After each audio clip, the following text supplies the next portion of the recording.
Welcome to the Movers and Shakers podcast, where real students are doing real deals in the world of multifamily real estate. I'm Vince Gethings, the owner of the Wheel Well Profits Academy. Listen in as we dive into the journeys of driven individuals who are turning their dreams into reality. These people are just like you, taking action and making things happen. If you enjoy the show, please like, subscribe, and if you're ready to take action, check us out at wheelwellprofits.com to learn more about our incredible community. Let's get started. Welcome to the Movers and Shakers podcast. My name is Gino Barbaro, co-founder of Jake and Gino, multifamily investor, educator, father, and mentor. Our guest today has been a student since 2020. Kartheek Mulpuri is a multifamily syndicator with 168 doors and a core focus on acquisitions and underwriting. He uses his 15 years of experience as a startup executive, venture capitalist, and investment banker to run a strategic finance and management consultancy focused on helping early stage companies navigate fundraisers, budgeting, planning, and forecasting. Welcome to the show, Kartheek. How are you doing, brother? Great. Thank you for having me. Glad to be on. 2020. Kartheek, you got into it at a very difficult time. COVID's hitting. Things are slowing down. We thought the market was high. Why did you join? Why multifamily? For me, from reading your background, you're like, this guy is perfect. He's ideal for multifamily. What did it attract you? What was so attractive to you about multifamily? Yeah, so let's take it back a few years. As you mentioned, I've been in the startup and tech space, my whole career, right? And that's a very different dynamic from real estate, right? The bets there are very binary. You hit big, or you miss, right? The misses are much more frequent than the hits. And so I wanted to tag team what I was doing there with something more stable, right? Which real estate, checks the box there. And so I was living in New York, most of the 2010s. And so I started thinking about real estate in 2016, 2017. Wasn't sure how to get into the space at the time, especially with my full-time startup job that was taking up a ton of my time. And so I started off as a passive investor. So I invested in a syndication in 2018.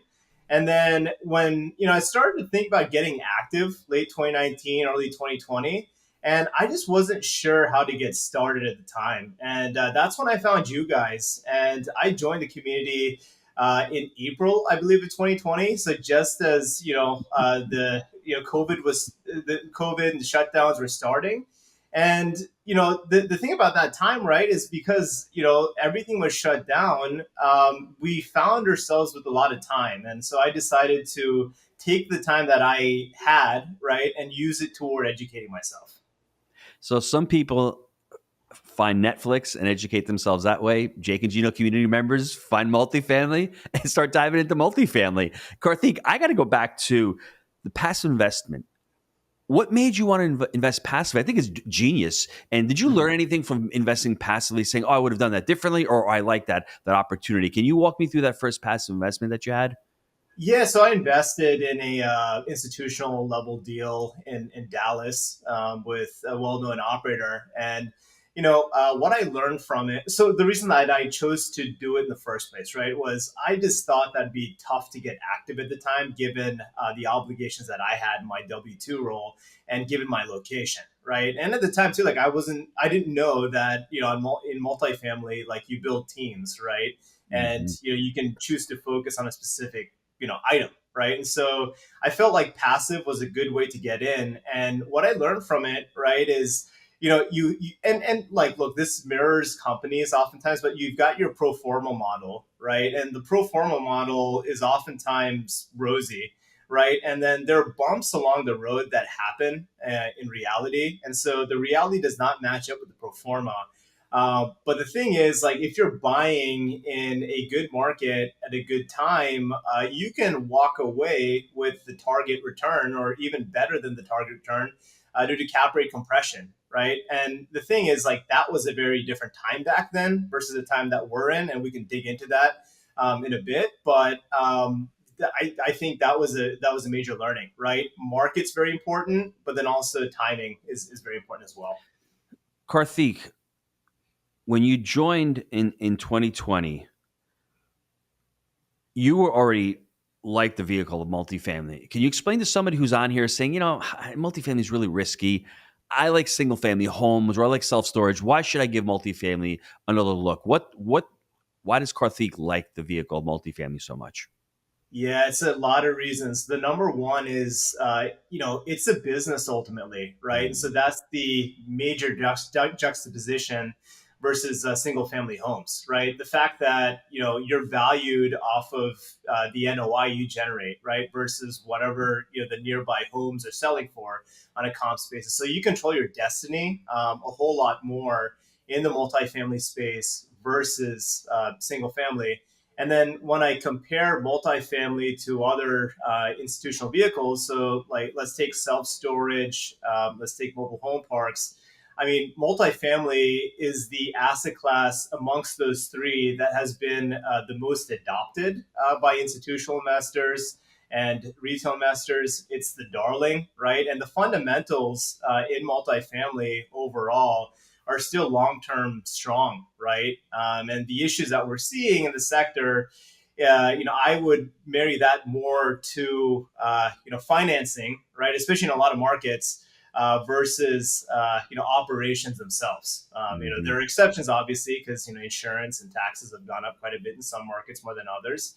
But that's how I see it. And then when I compare multifamily to more traditional commercial real estate asset classes like retail, industrial, and office, it's the fundamental thing there, right, is when you lose a tenant, say, in a multi-tenant, strip center, it might take a year and a half, 2 years to backfill that tenant, right? But if you lose a tenant in multifamily, you can backfill that tenant in weeks, right? And, you just, depending on the size of the multifamily that you're buying, you're more diversified too versus, buying, say, an 8-unit strip center.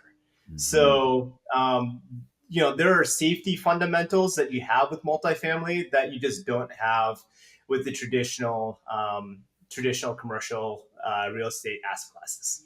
Well said. And I would add, it's a basic human need: food, Yeah.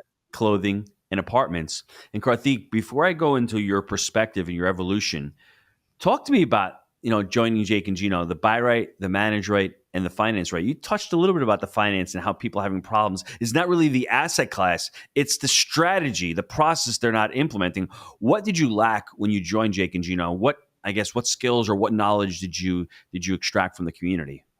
Yeah, so I extracted knowledge in all three buckets. The buy right piece came natural to me, right? Because I've been in finance my whole career. So it was fairly straightforward for me to pick up underwriting, right? It's just readapting my skill set from, one use case to another. The financing piece too, was able to pick that piece up pretty quickly because I have raised equity for companies I've been with in the past, and I understand how capital structures work. I think the thing that I got from you guys around financing was the way that you guys did it, right? Which is for all your assets, or at least most of your assets, you started off by financing at a fixed rate with community bank, right? Once you stabilize the asset, then you refied into agency debt, right? And the thing that I learned from that is, one, it eliminates the variable, right, which is the rate, because you know what the rate's going to be, right? And I feel with real estate, if we see it as a safer asset class, one of the things that we should be doing is eliminating variables. So there's that.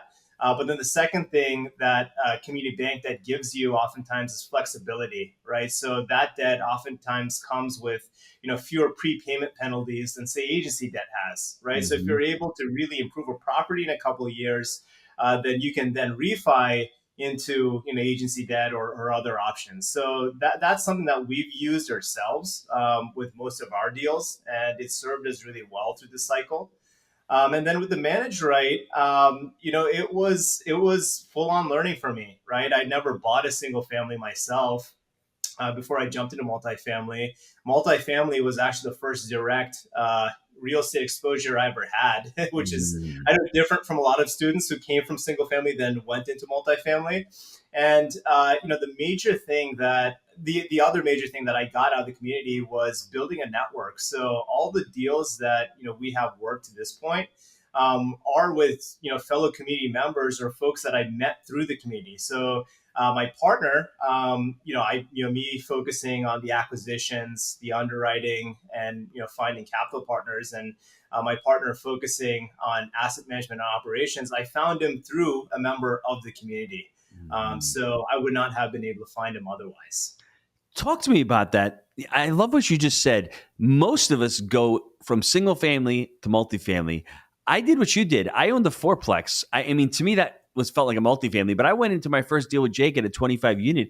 I skipped the single family. What was the mindset for you? And tell the people out there, that's just a limiting belief, I think. I think they feel more comfortable single family and they're like, oh, I have to start there. But you didn't start there. I mean, go dive into that a little bit for the mindset that you had and why you thought it was beneficial for you just go straight multifamily. Yes, a couple of things, right? One, again, as I alluded to, multifamily and just commercial real estate in general, it's a business, right? So it was, and I've been around businesses my whole career, right? So that was one thing that didn't scare me, right? That I was just, focusing on another business. And then the second thing was I was able to find a partner who had some experience and who understood how to execute asset management, right? That was a gap in my knowledge. And so that gave me the confidence to go straight into multifamily because I was able to build a team of folks with experience to work with. I was able to bring a unique skill set to it, but then you're able to complement my newness at the time to real estate as a whole with a set of experienced partners, who had spent time in multifamily. One of those partners having spent I think a decade in commercial real estate before coming to the Jake and Gino community. So that gave me confidence that we'd be able to execute and get results. One thing you didn't mention was all the hard work you put in early on. You came out to St. Augustine. I hung out with you for a day, I remember. You've come to all the events. You do all the networking. There's a lot of work that goes into it. It's not like you just join something and it happens organically. I love the education, but you got to take the action. It's the implementation I think you were looking for. As being a passive investor, it's one thing. You don't have to implement as much. You still should have a framework, but being passive is one thing. But being able to implement is a totally different thing. And what you said about it being a business, I always say to students, we create multifamily entrepreneurs at Jake and Gino. And I had that epiphany several years ago. I don't know why it took me so long. You got it a lot quicker than I did. It just took me years to really understand that. What was your evolution or your perspective early on, and how has it grown since you joined in 2020 in multifamily, in the space itself? Yeah, so the first deal that we took on was a C minus deal in a secondary market in Hampton, Virginia. And it's one where we bought it at a pretty low basis. It was very distressed when we bought it. And so, we've learned quite a bit from that experience, right? So we had to entirely change out the tenant base. We changed property managers. And then we've spent hundreds of thousands of dollars on CapEx, both deferred maintenance and value add. To get it to the shape that it's in now. And, we've generated quite a strong unrealized return with that asset, given the improvements we've made. But we've also spent, between my partner and I, at least a couple thousand hours, on that asset, right? So it's one where, when it's all said and done, it's going to be an awesome return for our investors. But that asset became a job also, right? And I think the evolution there, right, is we were finding it difficult to buy an asset in that market, that Norfolk Hampton Roads market, given the way that prices had shot up during COVID. And so the opportunity, just watching you guys, watching others in the community that I found was, why not look at strong tertiary markets? And so the market that we entered in late 2021 was Lynchburg. And Lynchburg is the fifth largest MSA in Virginia. It's where Liberty University is, and Liberty is the fastest growing university in the country with a multi-billion-dollar endowment. And besides Liberty, it's a city with strong industrial manufacturing DNA. It's had that forever. And there are also other sectors that are represented in that economy. And the opportunity that we found there was that unlike the Hampton Roads, unlike Richmond, which is another market we were looking at, we just found way fewer institutional investors in those markets. And so what that meant is that there were pretty much every deal that we were looking at in that market had some sort of meat on the bone on it.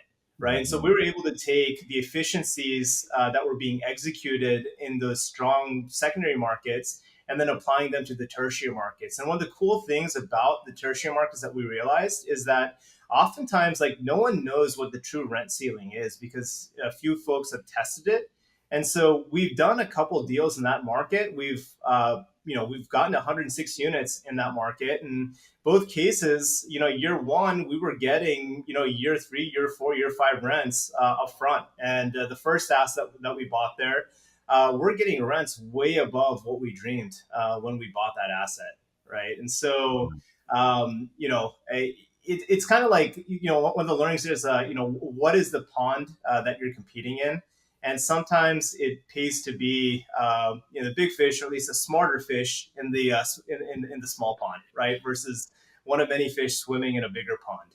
You're looking at the mom and pops, and that's what the secondary and tertiary markets allow you to do. They're not as sophisticated. So the thing is, they may at some point become the path to progress, where all of a sudden institutional money comes in, but you're there before and you're there to reap the benefits. Let me ask you, when we rip down the buy right, the manage right, and the finance right, how does that look like to you going forward? What is your buy criteria? And if you want to dive into manage and finance quick, you can also as well. Love to hear it.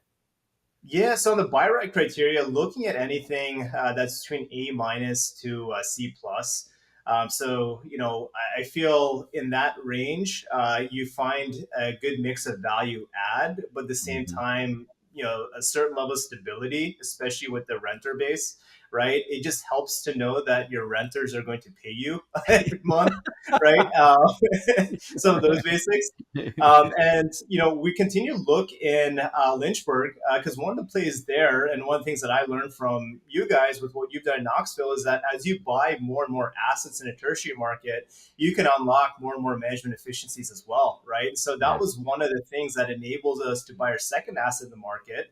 Because we're able to get to 106 assets, we're able to get a property manager to split his time between the two assets, which brought the cost down for both assets and increased their NOI for both assets. So we're continuing to do that, continue to build the portfolio there. The challenge with the tertiary market sometimes is that, during down periods like this, sometimes there really is no deal flow that takes place, no matter how hard you search. So that's one of the things to think about. But then I also think that going into 2024, the opportunity is going to start to open back up in the secondary markets that we were previously, blocked from entering. So, we're excited about that. And then we also look for special situations. So we made a strong run at an asset this year. We only didn't win it, but a LIHTC asset, right? So I think one of the hacks in the multifamily space is going after a LIHTC asset that is in the tail end of the LIHTC period. And, just for everyone who doesn't know what a LIHTC asset is, sometimes the developer will choose to, build an asset and then sell, basically get back a bunch of the outlay up front, through the form of tax credits by deeding the property that they just built for low income housing. And that deed generally runs for 30 years. And so on the back end of the 30 years, the thesis is, you take over when the rents are low, the NOI is low, but then on the back end, over the course of the hold period, you can replace the tenants in that asset with tenants who are willing to pay market rate rents, right? So you can see a massive spike sometimes in NOI.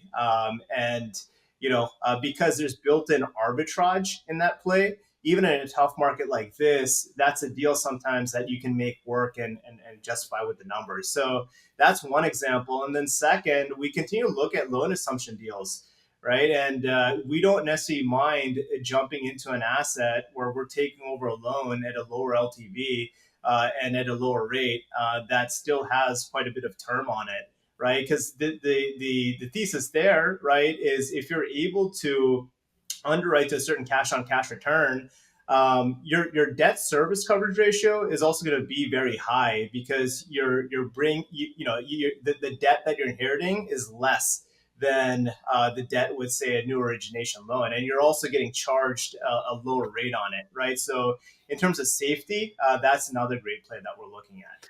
LIHTC is low income housing tax credit. And the irony is everything that Kartheek is talking about, I don't want to call us the gurus, but we are, because we're doing it and we're teaching it. We're closing on a 96 unit that just is coming off the LIHTC the LIHTC, what's it called, contract. So we're just closing one in 2 weeks, and we're in these secondary markets and these tertiary markets, and this is stuff that's actually working right now. And oh, by the way, Kartheek, there hasn't been that much deal flow in a lot of these primary markets either. So it's not like just like secondary, tertiary, because right now sellers, there's the delta where the sellers are still looking at 2022 and going, please, I want this price. And the buyers are like, the cost of capital is just doubled. How can I give it to you? And if you're a motivated seller and you're like Kartheek and you've been in the business for a couple of years, that's why people always ask me, is now the right time? Now is absolutely the right time, because there will be opportunity in the next 24 months with a lot of these loans coming due, with a lot of people just wanting to sell. In the next decade, you have $10 trillion of money coming from baby boomers who are retiring and having to sell their businesses and their multifamily. So there's a ton of money that's going to be just coming into the marketplace anyway. Kartheek, if I'm sitting here and I'm saying, you know what, I want to get into multifamily, Kartheek can do it, Jake and Gino students can do it, I don't know if I can do it. Where would you tell them to start? What are the first couple of things that they need to do to start to get into this business? Yeah, I think the one thing to start with is figure out what your strength is, right? Figure out what you're good at, right? Because we're all good at something, right? And build a team around those strengths. So the things that you might not be good at, find folks who are good at it, right? And find folks that complement your skill set. And also find folks that share the same values and ethics as you do, right? Because that is super important in a space like this, right? And we've seen the importance of that play out, over the past year. We're going to continue to see that play out. So that's where I'd start, kind of self-assessment. What am I good at? What am I not good at? And where do I need to find folks that can help me in the spaces that I'm not good at? Kartheek, where do you see yourself in 3 to 5 years in multifamily and in your personal life and business life as well? Yeah, my goal is to continue building out a strong portfolio, right? And we've been focusing on the 20 to 100 unit asset category, and I think there is great value, right, in that category. And you guys have proved that out, right? Because that category is one where they're expensive for the doctor to buy themselves, but at the same time they're small enough where the institutional folks aren't necessarily interested. So that has been our focus, but we want to get to a point where 3 to 5 years from now we are competing for those institutional deals, right? But it's a case where we need to prove out the track record, right, to be able to find those folks to work with, to compete on those assets. Kartheek, I love the story though. Your first deal, I wrote it down, C- area, a lot of deferred maintenance, a lot of CapEx. Most people would have considered that a failure. Thousands of hours of work. I would put the letters ROE next to that deal, return on effort. A ton of effort, right? But what the great thing about it is sometimes you can't quantify life by how much money you make, or what the return is, IRR. For you, this was a personal journey of jumping into a deal, getting your hands dirty, and understanding, well, this may not be the right asset for my next deal. This is great for my first deal, or even maybe my second deal, but this isn't going to be my fourth or fifth deal. And it's okay to be able to pivot and to say, I don't want to do 20 to 100 units, but that's what the market's giving me right now. And it's okay. And let me look forward to the future. And let me go from a primary market to a secondary or a tertiary market. All this stuff you would not have learned if you'd not taken that massive step back in 2020 to say, I'm just going to join and see what happens and leave it there. And I want to meet a few people and understand how this business works and how this business revolves. Where can the listeners get a hold of you if they want to learn more about Kartheek, if they want to learn more about how to partner with you? Where can they get a hold of you? Yeah, they can reach out to me. 6centsequity.com. That's the website of my firm. So, feel free to reach out there. I'm happy to chat in detail. I'm also on Facebook, so if you want to reach out to me there, great. LinkedIn as well. So, would love to chat with you. cell number? You want to throw your cell number out there? You can if you want to. I've gotten a ton of spam calls over the years, so I am going to hold off on that. I actually got one of those robo call killers. Just give Yeah. me about the spam I was getting. I love it. Listen, what I love about it also is, you start out back in 2016 knowing you want to get into it. And you don't figure out how to do it, but it doesn't stop you. You just took action, and that's the important thing. And it actually was, to me, it was a great action. Not going out there buying yourself a duplex or a quad and trying to jump in yourself because you had no experience. You were working 50, 60, 70 hours in your business. So you said, let me invest passively. That's the great thing about multifamily. There's so many different ways to get into it. You can get into it passively. You can get into it with other partners as becoming a co-GP, let's say. You can become a lead GP. You can get into a duplex or a house hack or a quad, or you can go out and buy your first 20 unit, whatever it looks like. It really depends upon your goals. And at the time, Kartheek was really busy with his job. Now he sees, wow, this can be the future for me. I've got certain skills that translate really well. And what I love about it, your perspective has changed. Your perspective has evolved. And also for me, when I look at this, I'm like, okay, he kept saying it's a business, it's a business, it's a business.